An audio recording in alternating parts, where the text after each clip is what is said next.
Hey, babes. I can't see you right now, but if I could, I would say you're looking awesome today. I know I am. I've been told you can't see me flexing, but trust me, I'm like totally built. I've got muscles on top of muscles. I'm like really good at getting angry and punching stuff super hard. I'm also getting better at magic stuff, and I can now turn into a bunch of animals. Rawr. My friends and I are hunting an old undead dickhead named Vecna. I'm really looking forward to punching him in that shriveled old nutsack he calls a face. My name is Rukgar Aru, and I'm an Orkling barbarian druid, and you're listening to Campaign Spotlight. Hey there, hawkers and smugglers. In this week's Spotlight, we're chatting with Garrett about running a table with multiple rotating GMs. Let's roll initiative.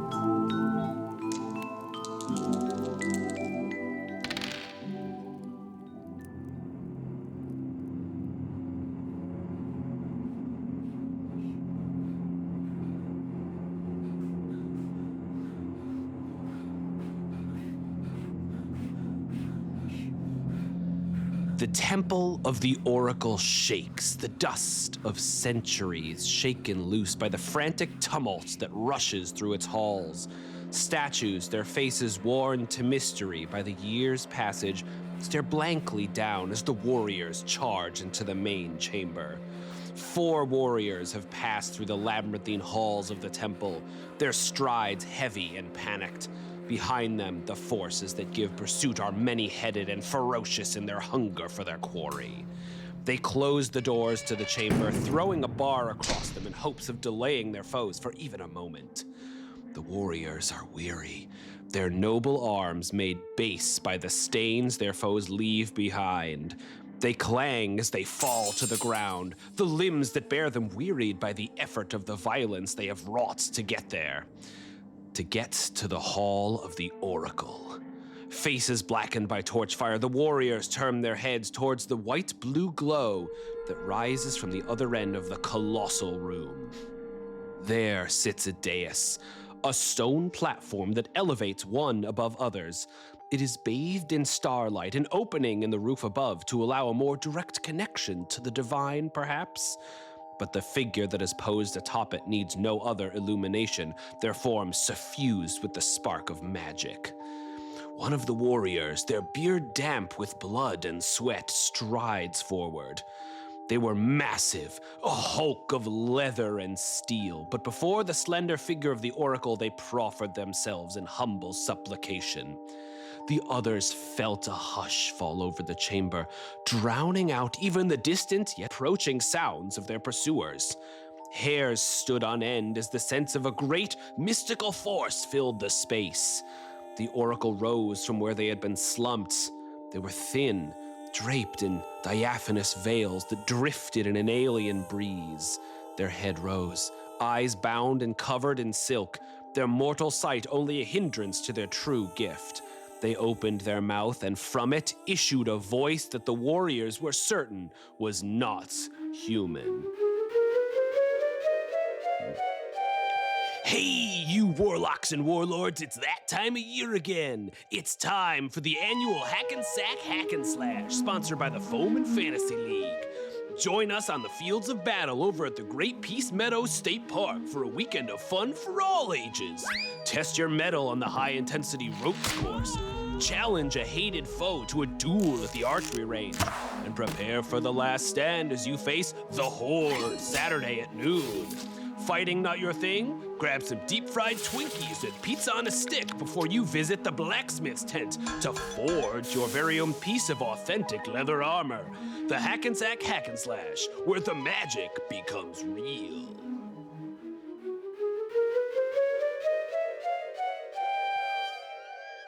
Okay, that pretty much just wiped me out. I need to say. That was a fun. Garrett, welcome to Campaign Spotlight. Thanks for having me. That is a hell of a monologue, a hell of an introduction. At no point did I have any idea where it was about to go next. That sounds like an incredibly fun campaign. It was a great campaign. One of several that I, in hindsight, when looking over them, was like, oh, there was an element of subversion that was like part of it, right? You think it's A, it turns out it's D, type of thing. I definitely didn't expect this is going to be the hack and slash. Yeah. That game was set in a LARP camp in New Jersey where the players were just like normal LARPers who slowly were realizing that some kind of real magic was invading their worlds. Oh, that is so cool. That was a good one. And it started out literally they're just at a LARP, and then they all had made characters that like didn't know each other, were just attending the LARP, and during the night there was like someone, oh, there's a monster in the woods, and everyone thinks it's part of the fun, and then they accidentally run into a real monster and like come screaming into camp like, you guys. So it was a good time. That sounds extremely fun. Let's back up a second though. I want to ask you a bunch about this campaign and all the other ones you've run. But first, could you introduce yourself to our listeners? Of course. My name is Garrett Douglas. I have been playing games since a very young age. Starting off, I remember with Ars Magica 3rd edition, and Kobolds Ate My Baby was a classic. And then really hasn't been since I moved to Chicago about 10 years ago that I really started trying to figure out my identity as someone who plays games. You know, who am I? What kind of games do I run? What kind of games do I play? And to that end, about 5 years ago, I started my current game group, the Bucket Buddies. Originally as a kind of response to the quarantine times, as like a, hey, I want to stay sane and I want to stay connected to you folks. So, but yeah, we're hit 5 years this year. We're currently on our 12th campaign together, not including a bunch of one shots. 12 campaigns in 5 years. That is incredibly prolific. I mean, I think all of us during the lockdown era were just going through tabletop campaigns faster than ever because there wasn't much else to do. No. And suddenly it was like, this is the perfect thing to fill the day. Like, because it takes a lot of time and it takes a lot of effort, and it literally is about going to another world. Yup. No, and one campaign that I was about to start running right before lockdown hit was about like, a cosmic plague. Oof. And it was like, cool, not going to run that campaign anymore. We need something like a little bit more escapist. Yeah. But yeah, regardless, getting through 12 campaigns and some one-shots in 5 years, that is a heck of a pace. How often are you playing? Like, what is the cadence of these games? So we play weekly, but only for about 2 hours.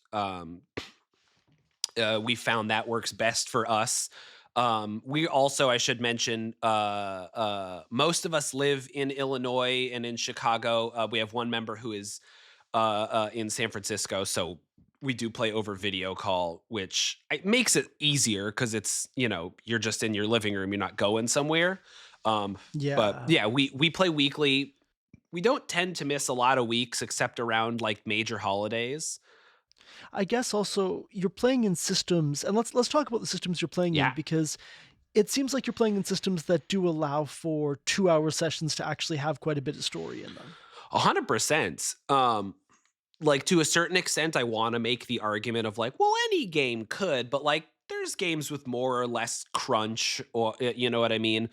I think I love crunch, right? 100%. Like, I love it when a round of combat takes 45 minutes and everyone has to look things up in multiple tables. Like, that's fun, and it leads to some cool rules lawyering moments. But boy, you can't get through very much of it in it's like 20 seconds in game is like 3 hours in the real world.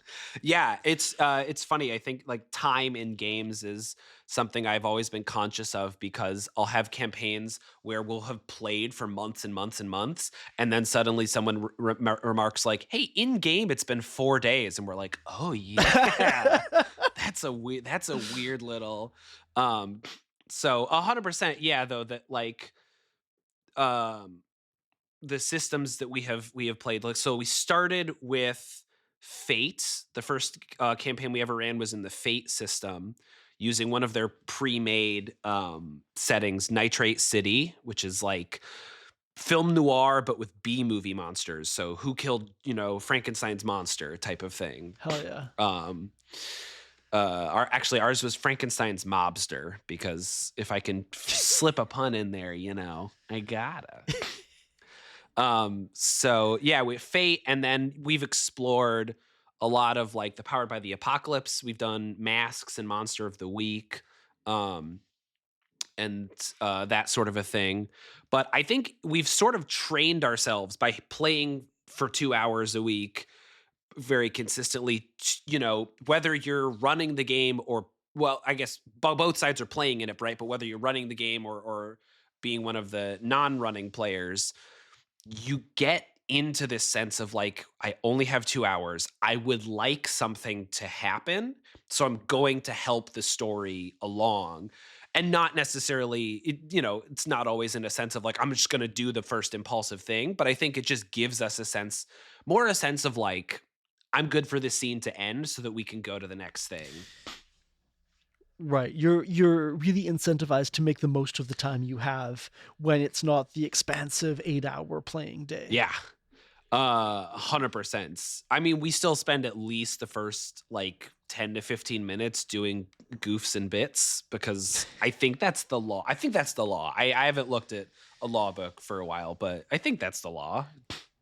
I mean, I wouldn't, if that wasn't the law, I probably wouldn't want to play in these games. Right. Like the fun part is the bits and the parts that your friends are going to come up with, because at some point, if all you're doing is combat, video games do that way better. Right. Like you could just play Baldur's Gate or something and have the oh boy, I'm getting the TTRPG mechanics experience.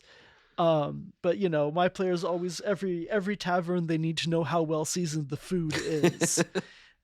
And like, one of my players is extremely pro MILF and always wants to like make sure that their character gets like nervous and kind of flustered around any character that seems MILFy. Sure. Which is tough because I don't have a lot of like acting abilities. And so it's hard for me to portray MILF. And so, but they somehow pick up on some cue that this character might be someone they get flustered around. And do we spend 20 minutes of every session on that? Probably, but I really wouldn't have it any other way. I appreciate that you say like, if you're running the game or a player who's not running the game, I like this way of like putting the DM and the PCs on kind of equal footing. 100%. I think that's a big part of like what I have discovered getting to take turns running and not running is like, oh, you are still a player. You want, or like at least you want to feel, you want to still be like, I'm still a player with the rest of you. Absolutely. Sort of a thing. Yeah, and let's talk about that. Let's actually back up and talk about the composition of your group, because I really want to get into the fact that you all rotate getting to be the GM. Well, yeah. So we started off more of a traditional structure. I was the one. I am the one of the group. Still am, who is like, I will read RPG books in my spare time, and I like maintaining a library of them, and I like that part of the process really excites me. So it was me who started the group and reached out and said, hey, I'll run some games for y'all. So actually the first 4 campaigns were just me running them. And then I think that was about also coinciding 4 games in, a couple years in. And that's also the point in my life where like I'm starting to have more of a responsibilities, like at work, like I'm moving up a little bit. I was a teacher at that time, so that was like a huge like amount of stuff that it was getting harder and harder to not bring home every day.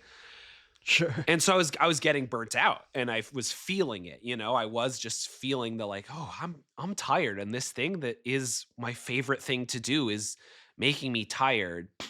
Um, and so it was like having a conversation with my wife, and she was just like, well, just ask them if they want to turn. And it's one of those like, oh, duh.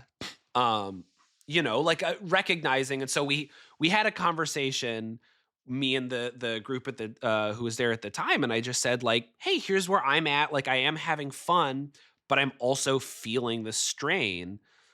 Do we like what do we think we could do? And they were like, there was at least one of them who was like, well, I've never done it before, but I'm still down, especially if it means taking something off of your plates, which I really appreciated at the time, is that energy of like, I'm here to help, even if I don't know how to help yet. Like I'm coming to help. And so, yeah, the very next game, and another player, we finished up that campaign, and then the next player picked up the reins, and they were like, here's the system I want to run. We tried it out. And the first couple, I know, like, I still definitely, when I run a game, I like a nice long campaign. And, I really want to get into this big world. And some of our players are like, we're going to play this for like a month. We're going to do 4 sessions, and then we're going to piece out of this story. And sure. That's also honestly great. Because for a lot of reasons, I think we also rotate systems each campaign. So whoever's running it usually gets final say, but we tend to have at least one sort of interim session where we don't play a game, where we talk about like, well, what kind of stories do we want to tell? Here's, or like someone's like, I have this system I really want to play. Can I run it? Sort of a thing. Really just making sure it's a conversation, I think, is the big thing. Yeah, how did that rotation get started once you went to your players and said, hey, I'm feeling burnt out. Let's split the burden of GMing. Was there initially an understanding that you'd always rotate systems and GMs and have these interstitial planning sessions, or did that kind of evolve over time? So the rotating systems thing had kind of been happening. So at that point, we were 3.5 campaigns in, and I had picked a different system for each one because like I said, I have a shelf of books. I'm like, I gotta use them, or otherwise, why'd I get them? Sure. So we had already been kind of hopping between things. At that time, we'd played Fate, Monster of the Week, Spire, The City Must Fall, and we were wrapping up a really long Kids on Bikes campaign, which was a very fun one. And so that had sort of been baked in, but with, it was the thing too, where I had said, even as I was like, hey, I need a break from GMing, but I was like, I'm happy to like help and talk through what games people want to run, because that's still the part of it that I really love, is like having that knowledge and getting to maintain that library and being a resource. So being like, hey, like, to my one of my friends is just being like, I know you have not run a game before. Do you want to like hang out and like talk about what kinds of stuff you would want to do? So initially I was like being conscious of like, I want this to be a fun process for everyone. I don't want it to be like, this is a chore we pass around in a circle, right? Oh, it's my week for the slog. And did you ever experiment with GMless systems? Like, have you tried situations where there's just no one running it? We haven't yet. It's on my list.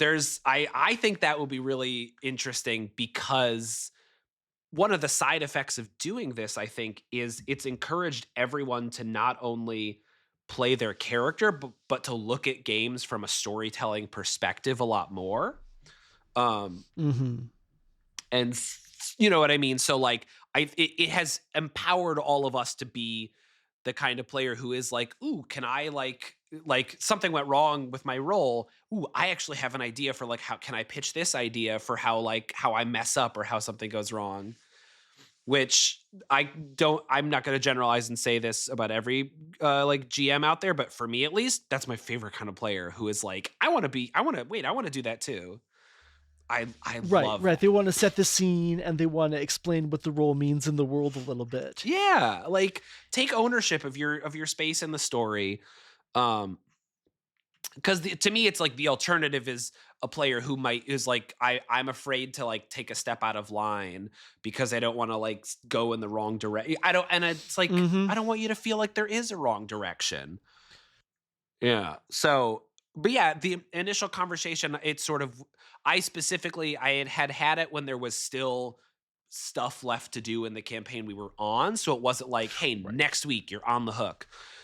So, because again, I'm conscious of like, it doesn't have to be an insane amount of work, but it is a different amount of work to be the one running the game. It's a responsibility more so. Right, right. If you show up at a session kind of confused and out of it and you're not GMing, you can kind of figure it out from context, or it's kind of funny if you forget what was happening last session. Right. You're like, if you're the GM and you show up, yeah, it's a problem. Right.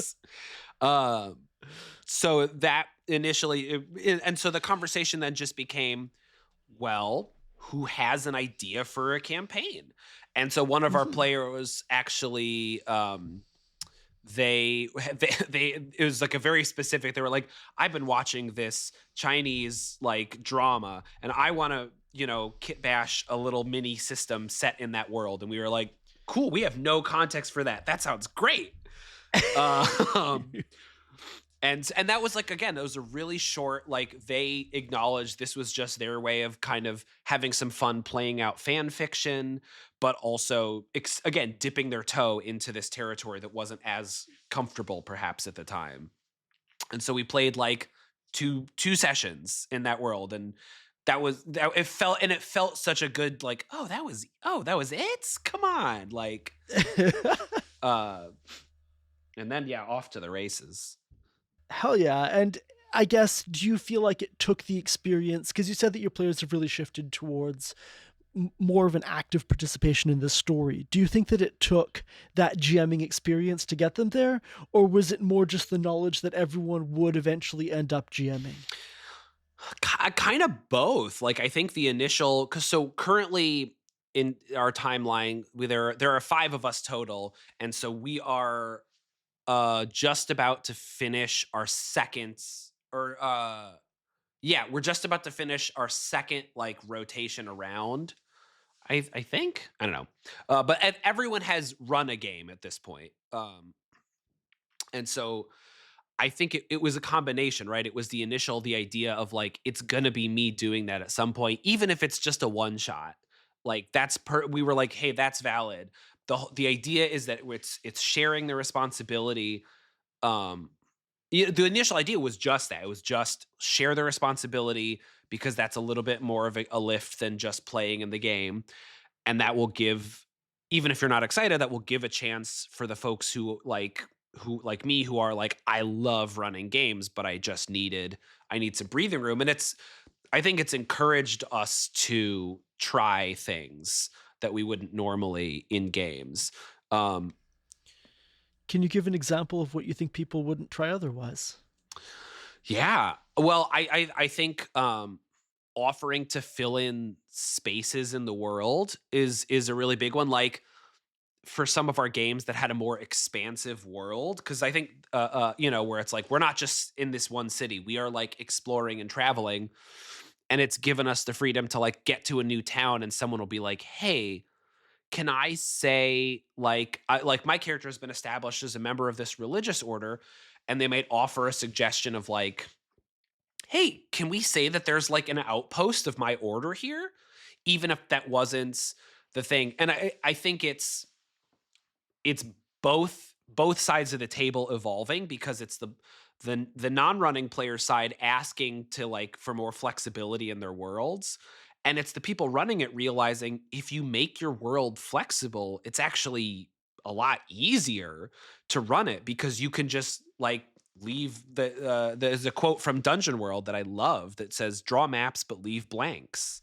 You're not the first person to bring up that exact quote. I really like that approach for sure. It's so good. And it is, and it requires a certain type of player and a certain type of table. Yeah. Like it does seem like you had to build a substantial rapport and a substantial set of expectations with these players before you're able to have this rotation. Yeah. Right. And I think part of that too was like the way we built up the group was like it started with just 3 of us. And it was just like the 2 people that I was like, hey, it's quarantine. I know both of you for sure. Like I have played a full campaign with each of you separately. So I know you're into this. You like playing Mm-hmm. other systems.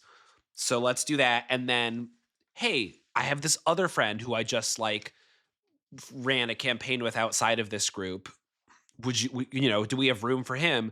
And so and then one more. And now, so we have 5 strong, which is about, we've talked about this too. This is about our limit. Each of us has sort of said like maintaining a story for 4 players was about as much as we each felt comfortable doing. Because beyond that, I know I start to feel like someone's going to get the short straw each session of like, oh, we didn't actually do anything with your character that much. Especially in a 2-hour session, Right. you can only have so many character moments a week. I think people watch actual plays with 6 or 8 players. Yeah.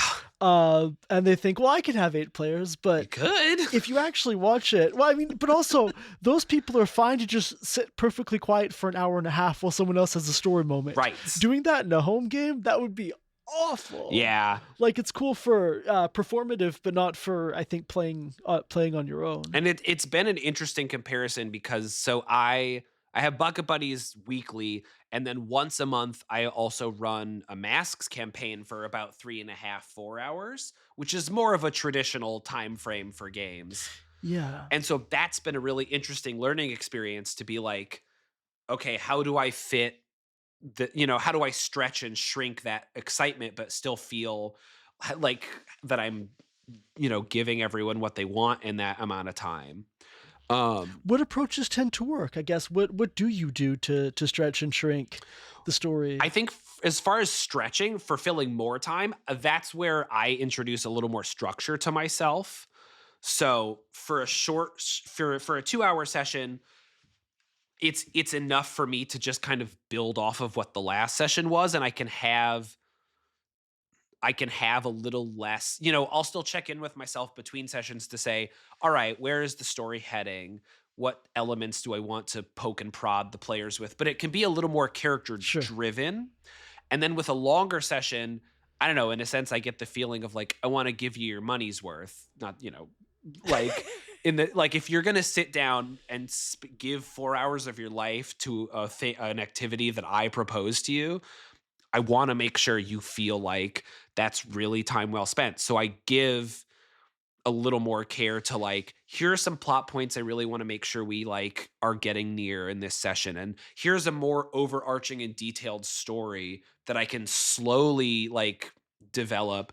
Like the difference between a television show with 45-minute episodes and one with 20 minutes, like both of those need good pacing.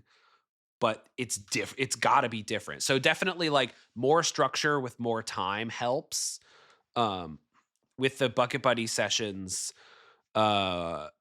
it's and like it's interesting to hear what other folks do when they're running it, because I think that's also been a side effect is like we're exposing ourselves to lots of different ways to run games. Do you think that there's a lot of is there a lot of difference in how people run things? I guess because you mentioned there's kind of a 1 week of interstitial discussion of what you're doing next, and then you get right into it. Are the different GMs approaching things differently? When it's their turn in the power seat. 100%. And I think it varies. So like I have one of our members. He has a lot of improv experience as a performer. And generally, like that's how he likes to not give himself homework. So his games tend to have a looser feel, which, I think there's ups and downs to every sort of way of running it. Oh, sure. I think it gives like incredible flexibility. And because he's really good at that, like flying by the seat of his pants energy, he comes up with stuff on the fly that he would never have thought of if he took it an hour to sit down and like come up with it.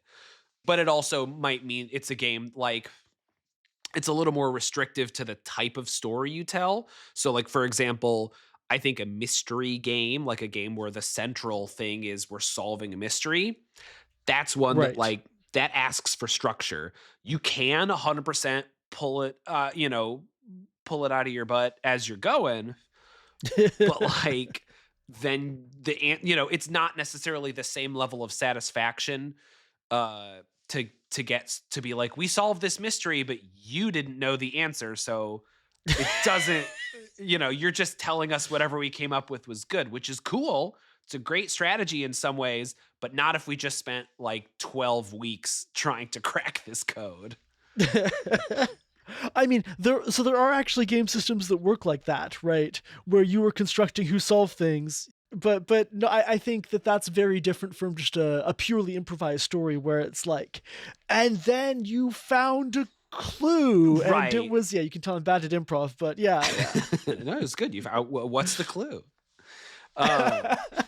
So like, it's very interesting to see like that, and then like we have. It's also been we'll have other players who like the game we just wrapped up, which was a longer campaign using the Blades in the Dark system. The person who was running that, he was like, I want to build a really big living world. So he kept a lot of really great like spreadsheets about like, here's all the factions that live in the city, and here's like the characters you've met, and I'm going to help us keep track of that stuff. So like bringing in a little more of that, and that sort of like housekeeping skill, which was something that like a lot of us were like, ooh, I like, I'm taking notes from you. Now I'm going to start doing. So there's a lot of really cool things that people have been taking, stealing from each other in a great way as well. Like it's at some point, I forget who, but one of us started having, we would do like a recap of last session at the start, but it would start to, instead of just having the person running the game do it, they would say, who would like to give the recap? And so it was nice because it wasn't like, you do it right now. It was like, who wants to do it? And then it became a fun thing where it was like, ooh, wait, can I do it in character? Can I do it like as if this is like a journal entry or something? Like, how can this build my sort of interaction with the world even more? So it's been really cool to see that type of growth between each other of like, wait, that was a really cool trick. I'm going to use that next time I run a game. Yeah, we're definitely going to have to follow up with some of the other bucket buddies and hear how they ran things, because I want to hear about all the ways that they've been doing this. Can we? You're gonna talk to their all and be like, Garrett said what? Yeah, we don't do any of that. What are you talking about?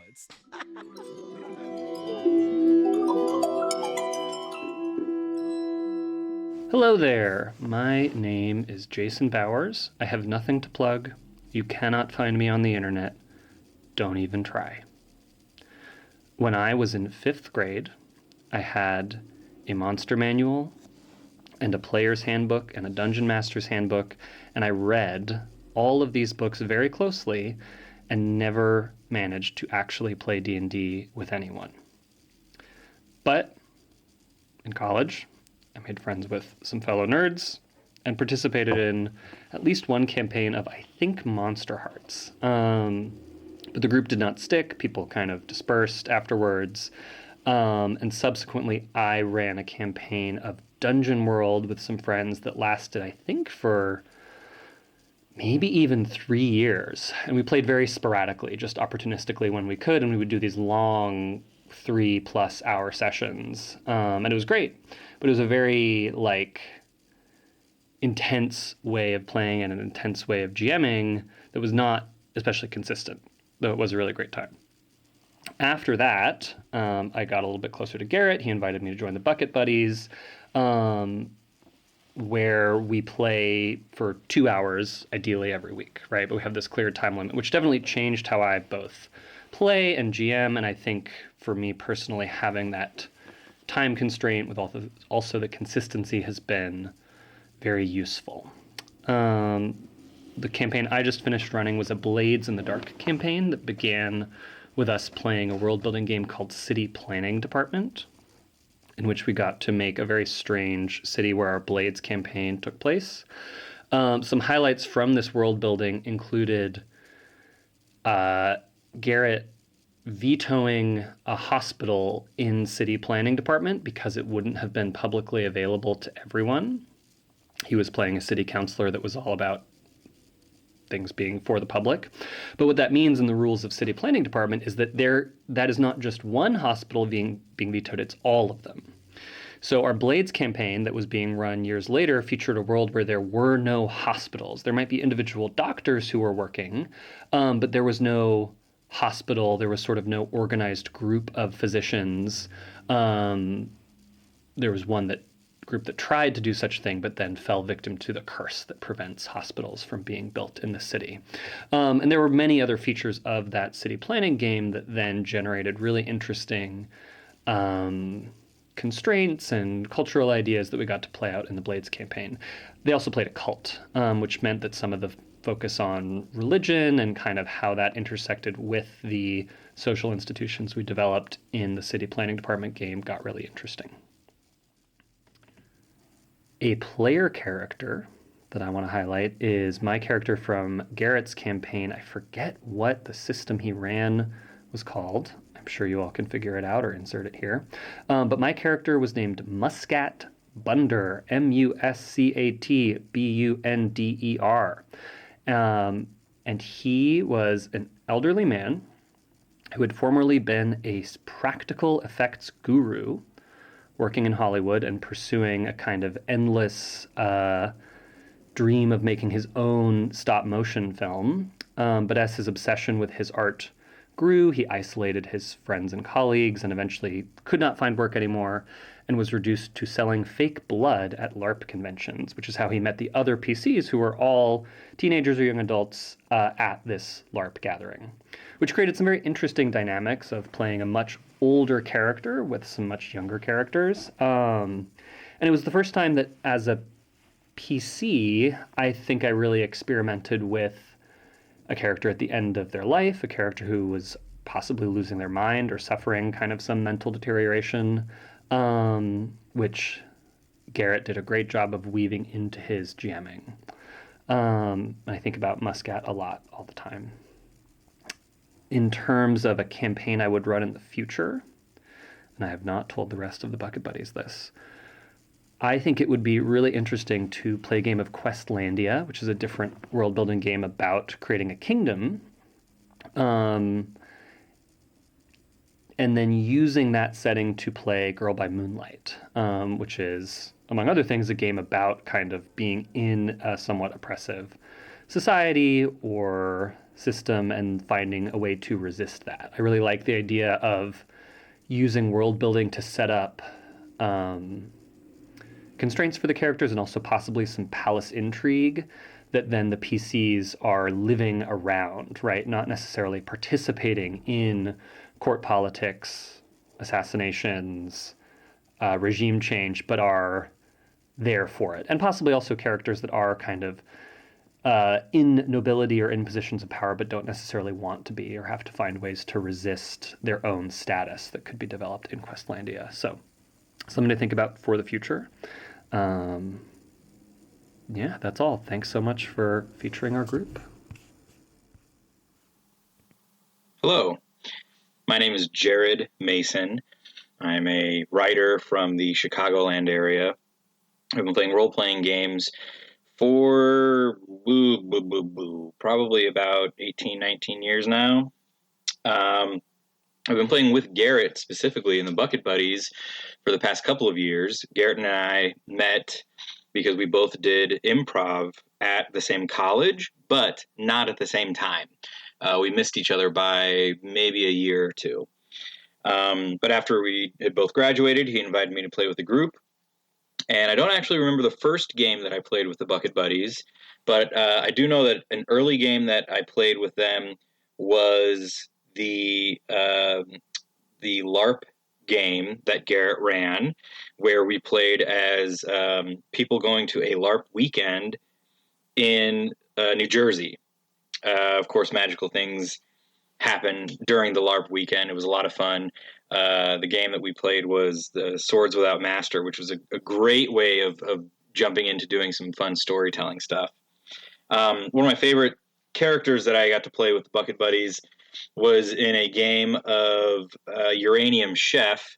I got to play as Mrs. Givenshot, the old-timey down-home country cooking chicken alien.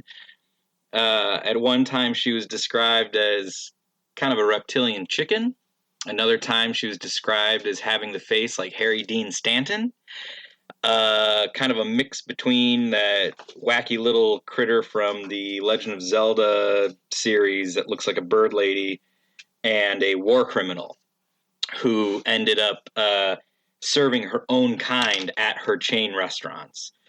It was a blast. It was a lot of fun. One of the campaigns that I got to run was I used a game called Always Never Now, which I believe was supposed to be a more of a spy thriller game. It's by Will Hindmarch.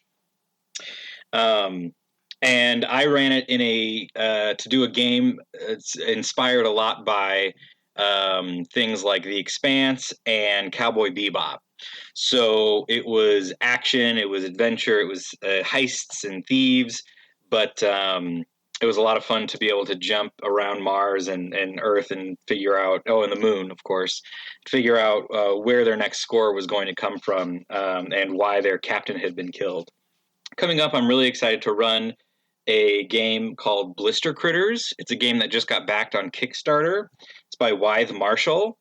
It's essentially you play as like a Saturday morning cartoon show of animals in a post-human apocalyptic magical world. The sun essentially exudes arcane radiation, giving everyone and everything, all the animals that are out on the surface, these blisters, these mutations. And so you and your players get to try to go out of your little hidey hole and collect stuff and make stuff and use it to fight these mutant creatures that are out to get you. That one is, I'm very excited to run that one next. I've got some really fun ideas for a bait shop, a little fishing pond, and what kind of critters they might be able to find there. Thank you so much. This has been a whole lot of fun to talk to you. I love playing with the group. The Bucket Buddies is a lot of fun. You can find me on Instagram at JEMason921, on Blue Sky at jthewolfmanm.bsky.social, and I write my own role-playing games and role-playing game tools that can be found on itch at jthewolfmanm.itch.io. Thank you so much. It's been a pleasure. Take care. Hello, my name is Chris. I have been a member of Bucket Buddies since 2020 when Garrett, Madeline, and myself started the group. We mostly did it to kind of keep in touch and have something fun to do during the early COVID lockdown. I first started playing role-playing games when I met Garrett back in 2018. I had just moved to Chicago at the time, and we were working in the same coffee shop.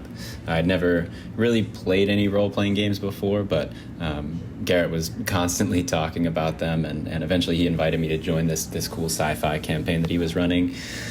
It didn't last super long, but I got hooked after that, and Garrett and I had become pretty close friends, and then Bucket Buddies started. So it's been really interesting for me, I think, because everyone else in the group in Bucket Buddies has improv or theater or creative writing experience, and I came into it with none of that at all. So it's been a lot of fun to kind of learn from them and grow and develop my own storytelling skills in this really beautiful kind of comfortable environment with all my friends. So one campaign that I have GM'd it was a game called Uranium Chef by Dave Juria using the Fate system. It was kind of this super fun, kind of lighthearted game. It was about a sci-fi cooking competition, very Iron Chef coded. Each session was a separate episode of this cooking competition show where the players had to come up with recipes using a featured ingredient, and lots of sabotaging one another and the other NPC competitors. It was just a lot of fun, and it was kind of a shift from some of the other more serious campaigns that we've played into something a little more lighthearted. I guess it just made me appreciate kind of the wide variety of games and genres and styles and characters that we all get to play, just because we are constantly like, passing the GM torch, as it were. And it's just really fun to see kind of what everyone comes up with. So one PC that I've played in someone else's campaign that I really enjoyed was it was a masks campaign that Madeline was running. My character's name was Viz, and my player sheet was called the Newborn. So it was like a character who was created recently, as by virtue of some environmental happening or something like that. And so my character Viz, he was this newborn water elemental kind of, and so every experience that he had kind of over the course of the campaign was like completely new to him, and it was a lot of fun to come up with all these novel ways that he decided to tackle problems that he'd never encountered before, which usually ended up being really silly. Things didn't always work out so well for him, but it was just so much fun to play that kind of character and get in that headspace. And then a concept for a future campaign that I want to run. I'm really interested in running a game called Alas for the Awful Sea. It's a game from Story Brewers role-playing games using a modified Powered by the Apocalypse system. And it's a very storytelling-focused game, which is something that I think our group really values, and we kind of try to focus on that for the most part over, something that's kind of more mechanics or combat heavy. The setting for Alas for the Awful Sea is this kind of grim but still fantastical world of these like dying coastal towns and kind of the desperate, destitute people that inhabit them. And I don't know, it's just something about it kind of seems like it would be a really interesting and really like emotional world to play in, and I think it would be really interesting to try that out with the Bucket Buddies. So looking forward to that.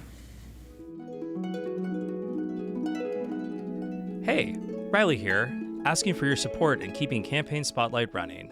Jake and I started this podcast to showcase the creativity of home TTRPG campaigns. Since then, we've released over 50 episodes, including on-site recordings, historical deep dives, and longer, in-depth conversations like this one. We'd love to keep hearing these interesting perspectives on TTRPGs. If you enjoy the show, consider becoming a patron at patreon.com/campaignspotlight. Your support lets us keep talking about TTRPGs without having to optimize for the algorithm. It also helps you find the D20 you dropped under the couch and thought you lost forever.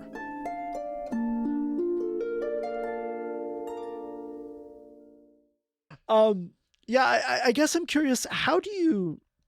It's very cool that everyone is committed to, building these character moments, building the world, like really living out the story. It also seems like this is a situation where there's going to be a lot of tonal whiplash or rapid tonal changes from campaign to campaign or one shot to campaigns or something like that.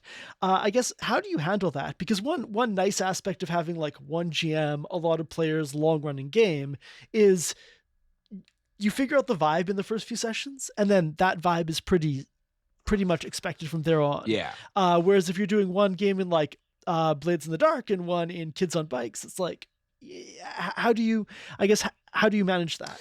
Yeah, it's a great question, because it's part of, I think, the thing that we do is just keeping it a conversation. So the same conversation where you say, "Hey, I'm thinking about running this system. What do you guys think? Let's like take a chance to like read through it for a second."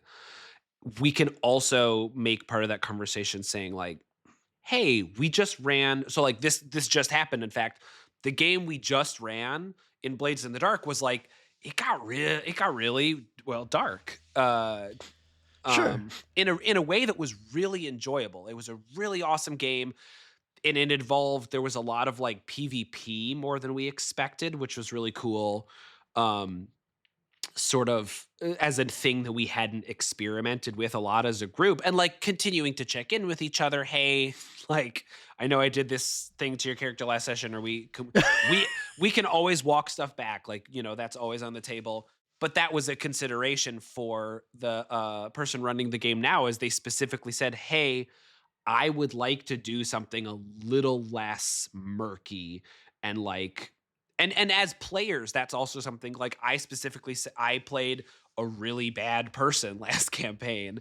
And so for this one, I said, I would love to play someone who kind of has a little more room for some traditional heroism. Like, would love to be a little less gray area and just kind of be like a good dude. So far, is that going well? Have you been able to have some heroic moments? So far, so good. I'm a potentially unkillable old man. So, you know, I'm just a very... Wait, what does potentially unkillable mean? Well, we haven't tested it so far, but he has a cursed card. This is a game using a deck of cards called Boondock Cartomancy. And we all carry these magical cards, and mine is a curse. I can't get rid of it. Every time I throw it away, it's back in my pocket. And it's potentially preventing me from dying of either old age or injury. And I might be 400 years old. We're not 100% sure. I might, you know, so it's the thing of like, I've watched like all my loved ones like pass away, and I'm still here. But in that sense, he's a lot more of a like, but I just want to help people. Oh, sure. Oh, yeah. Sure. So it's a character that is a little more natural to be heroic and to be a good guy in some sense. Yeah, which is a far cry from the last character, which was sort of a cult leader and a really listen, a really effective cult leader. Nobody can deny that. He ran a heck of a cult. You know, and that's still something, right? Like that's being good in a way, good at running cults. Yeah. So. That was a deeply fun, but like, you know, it was the kind of thing where like we finished that game and I was like, I am so ready to put this guy to bed. He's good to go to sleep now. I think it's do you ever run campaigns? Because it seems like you have a pretty nice opportunity to say this campaign isn't working and kind of crumple it up, throw it away, and move on quickly to something else. Yeah. Does that ever end up happening? Yeah, like we've never had like a huge like I don't know, like an abrupt sort of like, oof, like that was such a rough session. But it's definitely been a thing that has cut some games short where we said like, hey, we're going to finish this mission, but then I think we're going to say like, we're not going to follow up on every thread. We're going to be like, hey, let's wrap up this specific, you know, adventure, but the campaign is going to rest. And there's always the option of coming back, right? Like we can always say, hey, like don't throw your character sheet away. Like, well, maybe when it's this person's turn in the rotation, it's part 2, like, and we're coming back to it. We haven't done that yet, but we've talked about it as an option to be able to like, you know, come back to that world. And has it not come up yet just because everyone has this many story ideas that it's fun to keep cycling through them? Yeah, it really is. Now that we're deep enough into the rotations and games that it's become everyone's got at least 1 or 2 games that they are itching to run for their next one, which has been, again, another really wonderful side effect, especially for me, because I was the forever GM for so long and still am. But it's helped me rediscover not just like, oh, I do that because I have to. I do that because I want to, because I love to. Because I like to be the one that welcomes the players into the world and into the game and helps them like find their arcs and their paths and and then most importantly, their endings. So yeah, we've only returned to a game system once, which was Fate. We've run 2 campaigns in Fate, but otherwise we have yet to come back. And I guess there is other GM work other than just running the game that it sounds like you are still doing in terms of organizing things, just the logistics and the underpinning of it.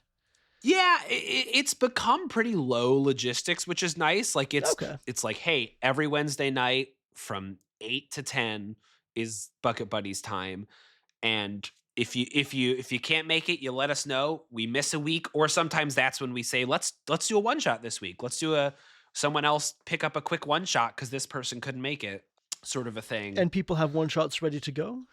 We again, like I think the more you go, you're like, hey, I want to do a lot of systems that are built to be a one shot, right? Like it helps. So like, have you played like Lasers and Feelings? Oh my gosh, we've played on the show Radical Catgirl Anarchy, which is lasers and feelings, but the two skills are catgirlism and radicalism, rather than lasers and feelings. Yeah, and we've had a lot of fun playing that a few times. Yeah. We have a recurring Lasers and Feelings game. I think so far half of our just about over half of our membership has run one. And they've become infamous for being the games where we say, oh, this is where the brakes come off and we do the most chaotic, like gremlin behavior. Like we ran one where all three of the players, we decided to have the exact same stat so that we'd all be equally good or bad at something. And then we also were like, and we're going to be brothers. And like each of us is like, I thought I was a surgeon, but I didn't have a medical degree. So I just was like, I think I figured out surgery. I think I could just do it. And were you doing surgery in the game repeatedly? Like, was that the... Well, people didn't want me to. People kept saying, stop. Hey, stop.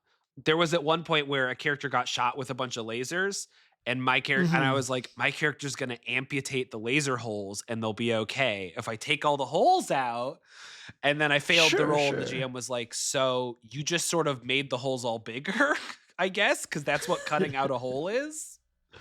Yeah,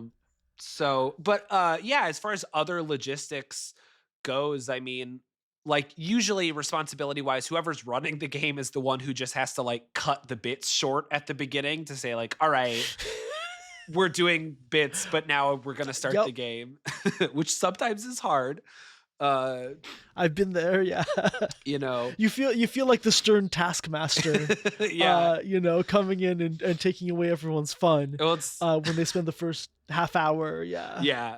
So that's like the most specific responsibility. And then usually like if there's any other discussions of like, hey, we had a moment last game that like, I want to talk through or something, it's usually a little bit more their responsibility to bring that stuff up.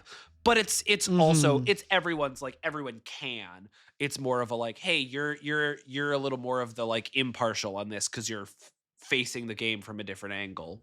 That makes a lot of sense. So what you're describing sounds incredibly fun, and it seems like this is not only, helped run a group of people who play games together for a long time without DM burnout, but also really changed the way that people approach, being players in the game. What advice do you have for anyone else who'd like to set up something similar? I think a big part of it for me was recognize the parts of the games, whether you're running them or playing in them, that you really like, and the parts that you maybe don't as much, and figure out like there's happy mediums to be found everywhere. So like if you're someone who really loves crafting a beautiful like world for people to live in and like explore, figure out like that's that's not the thing you should feel like you have to share. You know what I mean? Like do the thing you love to do, bring that to the table. But if the thing that stresses you out is like logistics and like planning, then maybe figure out a way for someone else to help with that, whether it's the literal logistics of like, when do we meet and where do we meet and how do we meet? Like just being like, hey, I'm down to run the game, but could someone else do that stuff? Because I feel like those two things go hand in hand so often without being spoken of, which I think gets at the main point of it. Yeah. Like the main, I guess advice that I would give is always have a conversation about it. Like if you're feeling tired or if you feel something other than your best feelings after a session, talk about it. Like I think it strengthens any sort of relationship, but specifically within games, like it strengthens it to talk through uncertainties and doubts rather than keeping them off to the side or being like, well, but them's the breaks. That's just how game, well, because I think that's also a really common feeling around folks that feel themselves in the forever GM seat is they go, well, I'm in the forever GM seat. There's no way that I could do it. And I'm like, if you really sit down with the rest of the group and say, we need to figure out another way to do it because here's what I'm feeling, and it's not my favorite feelings. And I would like to feel my favorite feelings with all of you wonderful people. And for my money and my experience, that tends to bring out the best in people, is like presenting them with like, I'm a friend in need. Like here's what I need. I am having fun, but I am also not having fun in some aspects. And I think I know some folks get nervous about it because they're like, well, like my players, maybe they're like, they don't want to run games and they're not interested. Or they're like, they just want this to be easy and fun. And I think it's like setting a boundary by saying like, I want to take breaks, or like, I want someone else to take the reins. Yeah. Like setting a boundary is not saying I want to end the relationship. It's saying I want to stay in it. I want us to keep playing. And you know what I mean? If I really was ready to be done, we'd just be done. But I don't. I love and this is, again, this is something that I think applies to all relationships in a sense, but like specifically for games, it is like have the conversation, talk it through with the people at your table. Talk through why someone says they don't ever want to run a game.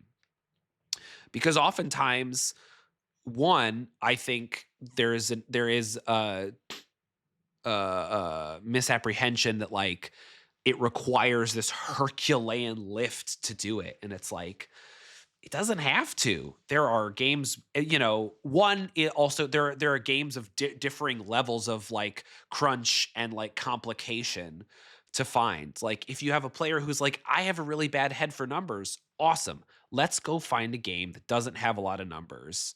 I don't know how to do funny voices. Ask other players to do funny voices with you, like, or don't do them. That's also like always perfectly valid. And again, like a thing I've noticed between different people running the games is like, I love doing funny voices. I have a lot of experience doing funny voices. I work with children. I mean, from the monologue, I can tell you're doing funny voices in your game for sure. And I love doing that. It was one of my favorite moments I wrote about in a journal after a game was during the LARP campaign. There was a session where like I had a lot of NPCs coming in and out that the players had met at that point. And after we finished playing, one of the players was like, hey, I was keeping track. Dude, that was like 12 voices. And it made me feel really good to have him be like, I noticed that. Which again was something that like I made a note for myself and was like, when it's his turn to run the game, I'm going to make sure to go out of my way to like find, and it was not hard to be like, dude, you're killing it with this and this. But it's also like some players in the group are like, hey, everyone's going to be this. It's going to be this. This is the voice of everyone that you meet. And it's like, great. Awesome. That's also great. Like so I think this is incredibly helpful advice. Do you have any? So I'm going to make sure that I link to all the games you've mentioned in the show notes. Absolutely. But beyond like all these systems, do you have any media that has inspired you in running the campaigns you run? One of the longest games I ran with our group was the Kids on Bikes game. And it was set in a like haunted boarding school. And the players were students solving the mystery of it. And that was really inspired a lot by, there was a great comic I love called The Midnight Show by Cullen Bunn. It's incredible, really fun horror comic about like movie monsters coming to life. And so that was like a direct, like, I want to do that. I want that. Sure.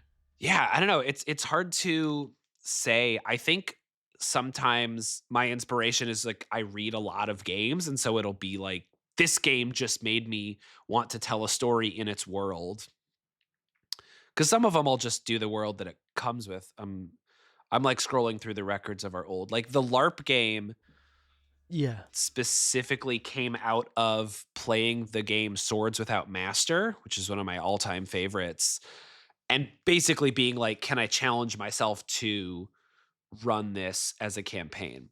So this is me out loud realizing that like I don't tend to take a lot of media inspirations for my games, but I know a lot of other players do. Like I mentioned, we played a game specifically set in the world of a TV show the person was watching.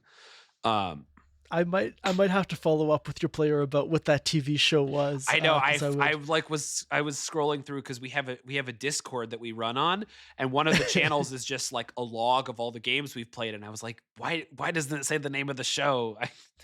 We'll absolutely find out what it is, and we'll link to it in the show notes. Do you have anything? Yeah, go for it. I was gonna say I still haven't watched that show. Oh no! Well, you got to get on that. I know. Then. I mean, now that you played in that world. Yeah. Do you have anything you'd like to plug? Anything that you'd like our listeners to just be aware of in general? Yeah, I mean, so I have published a couple games. I have an itch.io page. I've got a one-shot heist game called I'm In. That's cool. Played using the rules of blackjack. It's a very very loose, fun, comedic game. And then I have a postcard game that's just like a really tiny one-sheeter called Not a Deer. That's you basically like take turns describing something that might be a deer or it might not, and you use flipped coins to determine whether it is, and whether it is a deer, whether it is or something else. And then I also am currently got a Kickstarter out. I'm doing the Zine Quest thing. And one of the other members of Bucket Buddies and I are publishing a game called Wainscoting's Guide to the Very Small Folk, which is like like The Borrowers or The Secret World of Arrietty. Oh, absolutely. Yeah, little tiny folks living in your house making contraptions. So we've currently got that up for another 2 weeks or so, 2.5 weeks. This episode won't come out the next 2.5 weeks, but we will link to everything you're working on in the show notes regardless. Yeah. I mean, ideally once it's like out, it'll also be on my itch page. And like, I don't charge a lot for games. Like, I just want people to play them. I'm actually really excited to play some of the games you've made. Thank you so much for coming on the show. Yeah. Thanks for having me. It's fun to talk about games. It's, I've never done it with a microphone running, so yeah, I feel that it's kind of a fun like way to. I guess I find it really introspective to end up talking about the games on mic. 100%. Yeah, no, and like I said, the Bucket Buddies as a group is one of my favorite things in my life. Like I love it so much.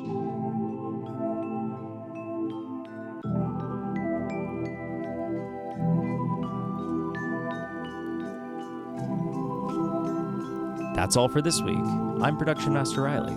And I'm Dungeon Inspector Jake. Thanks to Garrett and all the Bucket Buddies who contributed to this episode. If you enjoyed the show, consider subscribing and leaving a review, which helps other people find Campaign Spotlight. If you'd like to support our work, consider going to patreon.com/Campaign Spotlight and becoming a patron. And if you get bitten by a clown and its teeth break the skin, you need to get to the Exorcist before the honk overtakes you. For more on the show, including links to all our social media, visit foldedfrequencies.com/Campaign Spotlight.